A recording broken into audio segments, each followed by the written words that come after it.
projeto A Praça da Liberdade na História do Povo Preto foi premiado através da Lei Aldir Blanc de 2020. E vamos contar agora para vocês uma outra história de Petrópolis. Como diz o Samba da Mangueira, a história que a história não conta. Mas, para isso, vamos voltar um pouquinho lá no passado e desconstruir algumas ideias equivocadas que se tem sobre a famosa cidade imperial e todo o seu glamour. Vamos lá? Estão preparados? Então vem com a gente. Isso é fato ou fake? Petrópolis, situado na região serrana do estado do Rio de Janeiro, é lembrada no cenário brasileiro e mundial como uma cidade de contos de fadas, onde habitavam reis, rainhas, príncipes e princesas. E aqui não houve escravidão. Isso é fake. A família imperial mudava-se para Petrópolis junto com toda a sua corte. Eles vinham para fugir das doenças e do calor que assolava o Rio de Janeiro nessa época do ano. E por isso Petrópolis também ficou conhecida como a cidade de veraneio. A capital se transferia inteira para cá. E como provam os jornais da época, houve escravidão sim. A cidade imperial foi cúmplice desse crime hediondo, desse crime, o maior crime contra a humanidade, a escravidão.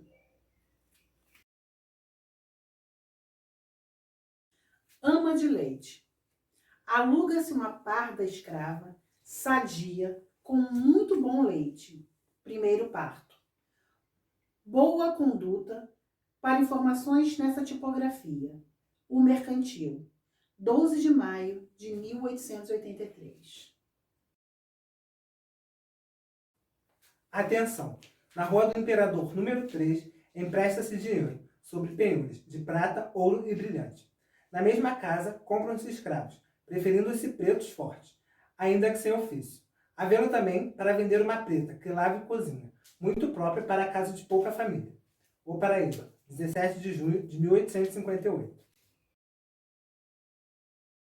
Desapareceu no dia 11 do corrente, na Vila Teresa, número 14, tendo saído com licença para passear a preta Rita, de nação benguela. De altura regular, fala ligeiro e tem dedo pequeno do pé um pouco levantado. Levou chale de merino amarelo, vestido de chita, de bordado com barra azul. E tem muitos sinais de castigo no corpo. O abaixo-assinado dá boa gratificação a quem a apreender. E protesta com todo o vigor da lei contra quem tiver acoitado. O Paraíba, 18 de julho de 1858. Moleque. Vende-se um vistoso moleque de 18 a 20 anos de idade. Muito bom pedreiro, disse malha e tornijo, na Rua do Imperador, número 3. O Paraíba, 24 de janeiro de 1858.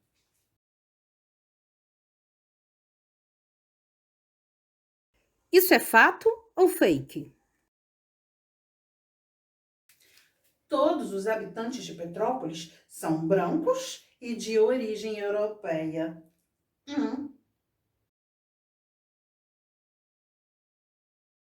Isso é fake. De acordo com o último censo realizado, 1/3 da população, ou seja, 107 mil habitantes, se consideram pretos ou pardos.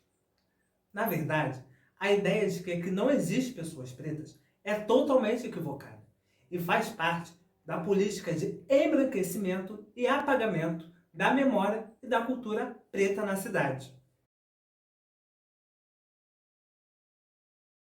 Isso é fato ou fake? A Praça da Liberdade se chama Praça Rui Barbosa. Isso é fato.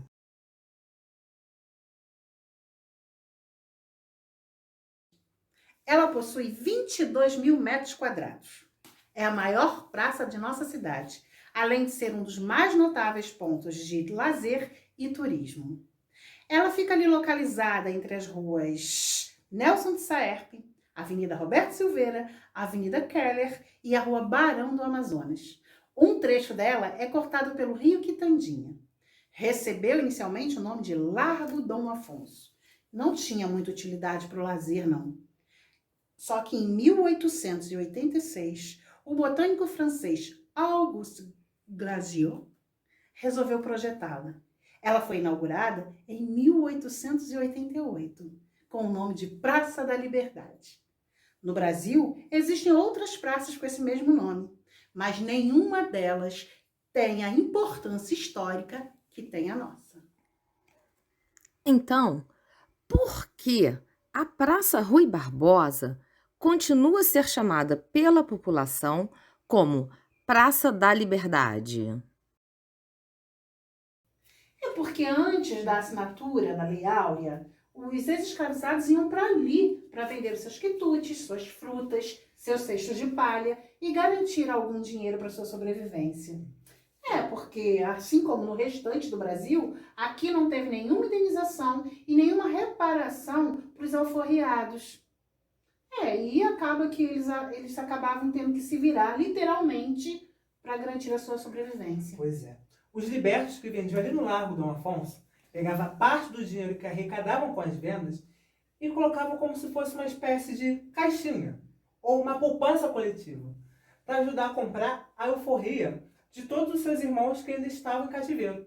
E tu sabia que os abolicionistas ajudavam nessa campanha nobre? Sim, eles promoviam saraus, quermesses e todo o dinheiro arrecadado também era para comprar carta de alforria para libertar os cativos. No ano de 1923, até tentaram mudar o nome da praça para Praça Rui Barbosa. Mas a população não gostou muito. E com toda razão, né? Não faz jus à sua história. Por isso que até hoje o local é chamado por toda a população como Praça da Liberdade.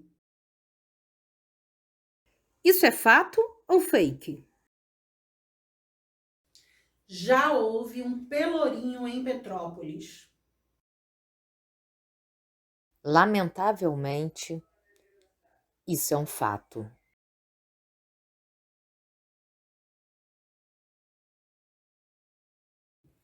Assim como a maioria das cidades do século XIX, Petrópolis também tinha esse local de tortura, que era localizada ali no Largo Dom Afonso.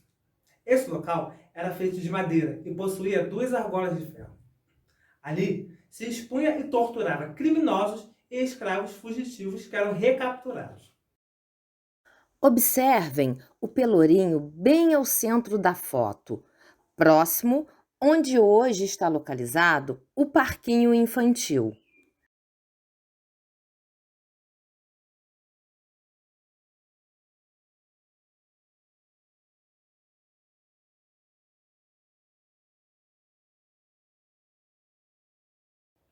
Eles partiam da cadeia da cidade, que era localizada no antigo fórum, na Rua do Imperador, onde hoje se abriga o Cefet. Eles seguiam de mãos atadas, sob forte escolta policial. Percorriam as principais ruas do centro da cidade.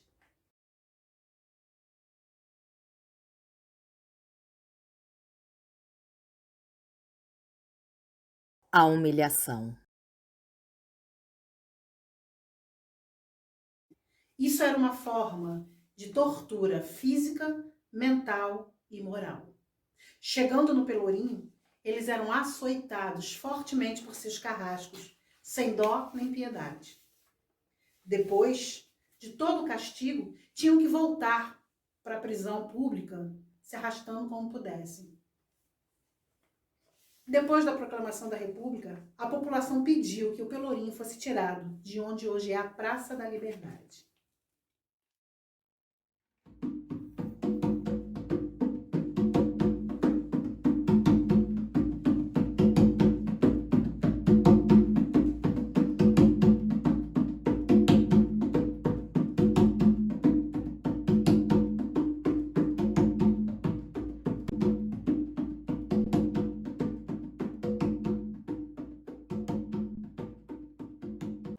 salve a todos, todas e todos.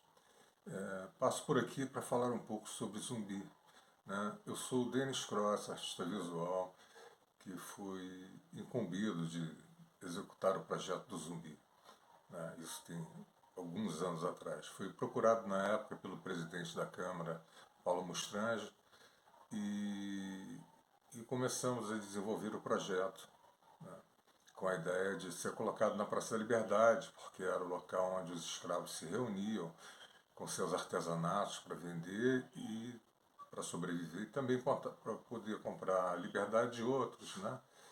Enfim, assim foi desenvolvido o projeto, materializado, né? Enviei algum material de fotos aí para produção, e o que aconteceu foi o seguinte, que esse projeto foi bloqueado pelo IPHAN, por incrível que pareça, né, que é um órgão que deveria cuidar de todo o patrimônio histórico e cultural de um povo, né? Então, esse memorial, né, ficou por muitos anos para ser inaugurado, né? Um absurdo. Na época, geraram muitos conflitos aqui, fizemos vários manifestos, né? E porque ele falava exatamente, né, sobre o direito à visibilidade do negro, né? Essa invisibilidade programada, né, que a gente vive até hoje, né, é muito constante, e a Praça da Liberdade era importante, né, para que se fosse falar, discutir sobre o assunto. Então, sequência do projeto, né, o Luame, na época, me procurou, trazendo algumas ideias, imagens, enfim, mas, na verdade, como isso tudo era muito diverso, e eu achei mais importante dar foco, né, a questão do zumbi, do símbolo, do que ele significava, né, que é esse guerreiro, essa pessoa que luta, né, por esse direito, enfim. Então, assim, conduzi meu trabalho, lógico, fui até a casa do Luame, foi importante, porque lá ele falou, poxa, para nós o zumbi é também Ogum, né? E assim ele me apresentou, né, imagens das ferramentas de Ogum, e eu resolvi também incorporar à obra as ferramentas de Ogum, vocês vão observar. E assim dando mais significado, né, a esse nosso lado sincrético, né?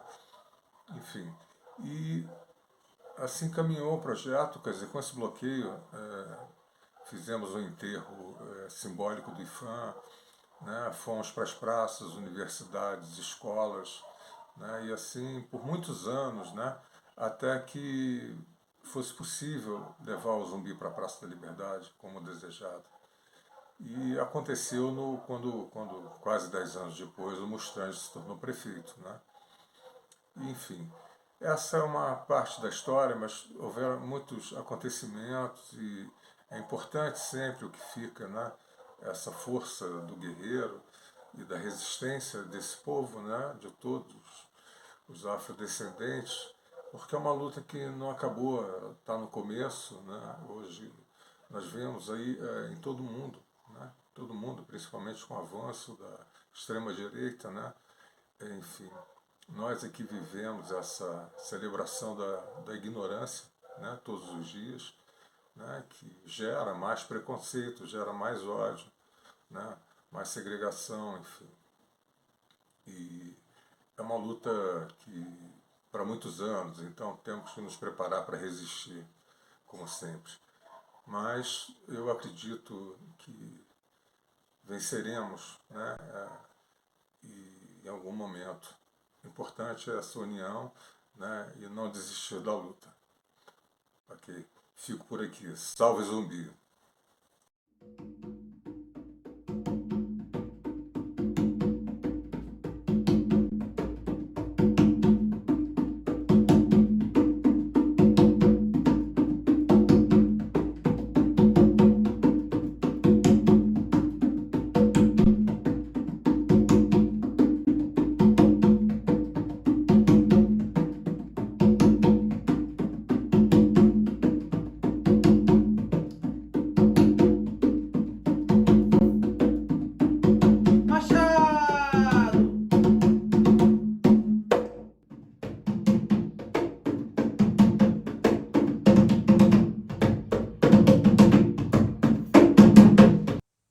Salve, salve, eu sou o Doug, sou artista visual e eu vou falar um pouco do painel Zumbi dos Palmares na Praça da Liberdade. Esse painel ele foi feito na Semana da Consciência Negra de 2015 e ele foi encomendado pela extinta Fundação de Cultura de Petrópolis. Esse painel, eu acho que assim, logo de início ele teve uma importância muito grande, se a gente for parar para pensar, porque ele foi um painel dentro do centro histórico, né, numa área tombada, né, do patrimônio ali, e aprovado pelo IPHAN. Na época, né, em conjunto com a Fundação de Cultura e eu como artista, desenvolvemos um layout, né, com a mediação da própria fundação e conseguimos aprovar esse painel ali dentro da Praça da Liberdade. Outro fato também, que eu acho que é importantíssimo, né, acima de tudo, outros dois fatos, é a abordagem dele, né, o tema do qual ele está se tratando, quem eu estou homenageando, que foi Zumbi dos Palmares, e também o fato dele estar na própria Praça da Liberdade diante da importância da Praça da Liberdade para o movimento.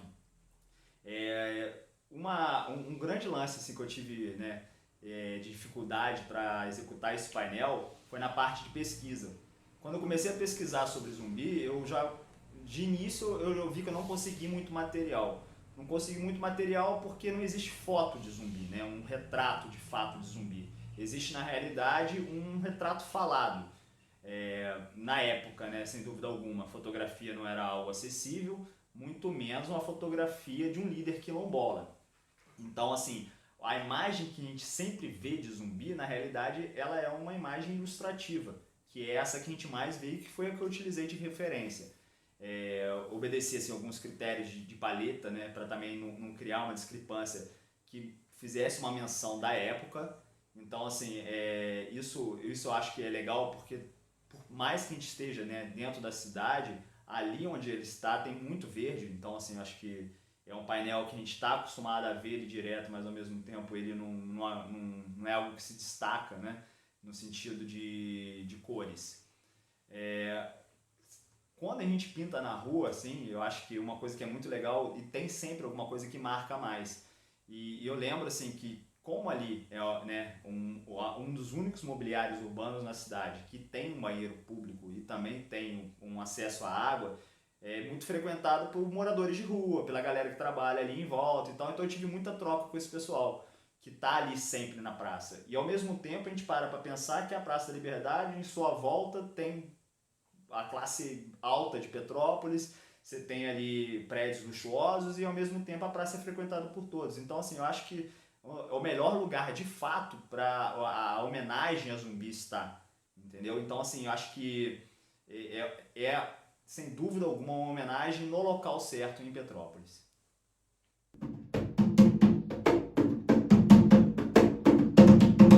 Agora eu vou falar um pouco do outro painel, né, que seria o painel de Dandara e Teresa de Benguela, que foi feito em 2016, também encomendado pela extinta Fundação Municipal de Cultura. Nesse painel também não foi diferente, eu tive que pedir a aprovação, né, eu tive, não só como artista, mas também a própria fundação teve que criar um diálogo com o IPHAN na época para poder aprovar. E já esse diálogo já foi um pouco mais fácil, né? Acho que tudo quando você faz a primeira vez tem um pouco mais de dificuldade, a segunda vez já facilita um pouco. E nesse momento, o que me veio à cabeça? Eu queria fazer uma homenagem a mulheres, não queria repetir, né, uma homenagem a outro homem, né? Então, aí me veio em mente a homenagem a Dandara, que é muito já conhecida, e Teresa de Benguela, que muitas vezes não é tão conhecida. E o legal dessa história é o seguinte, que Teresa de Benguela eu não conhecia. Eu fui vir a conhecer Teresa de Benguela quando eu estava pintando Zumbi. A galera que estava ali na praça, que teve essa troca toda de experiência quando a gente está na rua, né? E principalmente pelo fato de ser dentro da Semana da Consciência Negra, quando eu executei o outro painel, eu tive muita troca com a galera que está envolvida no movimento. Então, assim, com isso, eu vim a conhecer a Teresa de Benguela. E aí, já na época eu falei, cara, tem que fazer uma homenagem também a Teresa de Benguela. Dandara tem muita gente que conhece. Teresa de Benguela não tem muita gente que conhece. Assim como muitas outras, muitas pessoas não conhecem. Então, assim, eu acho que qualquer forma, né, de você somar, né, a gente para e pensa que na Praça da Liberdade, hoje em dia, tem 3 homenagens ao que a praça foi, né? Você tem o busto de Zumbi, uma escultura, você tem o painel de Zumbi e também o painel de Dandara e Teresa de Benguela. Falando um pouco desse painel, assim, né, figurativamente, ele tem 3 faces, né? Um seria da Dandara, outro seria de Teresa de Benguela e o outro seria uma menção ao rosto mais contemporâneo, criando assim tipo uma cronologia, né, do passado e o que a gente está vivendo hoje. Foi mais ou menos o conceito que eu abordei na época para poder apresentar o projeto. E assim, é muito legal porque ali do lado, no palco, né, muitas atividades acontecem. Né? Você vê que até a própria Semana da Consciência Negra, as festas, a festa afro é feita ali na Praça da Liberdade, enfim, o espaço é utilizado e eu acho que assim, a gente tem que levar isso muito em consideração, porque é um espaço de origem, é um espaço que é público e quanto mais, né, a gente firmar, né, dessas homenagens dentro da Praça da Liberdade, principalmente pelo que ela foi no passado, é importante.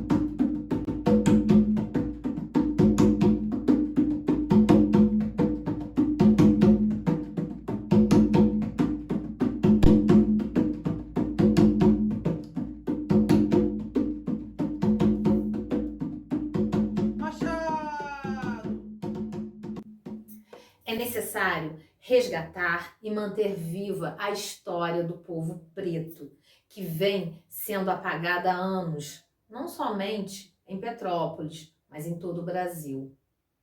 É urgente acabarmos de vez com preconceito contra a cultura afro-brasileira, empoderar nosso povo, principalmente nossas crianças e jovens. Precisamos passar a ter orgulho da história dos nossos ancestrais, que tanto trabalharam dando seu suor e sangue para a construção desta cidade e deste país. Eles combinaram de nos matar, mas nós decidimos não morrer. Essa frase é da grande escritora que, embora não reconheçam, é e sempre será imortal, Conceição Evaristo. Eu sou Mônica Valverde, presidente do Afroserra, e foi um prazer tê-los conosco. Levanta, povo, cativeiro já acabou.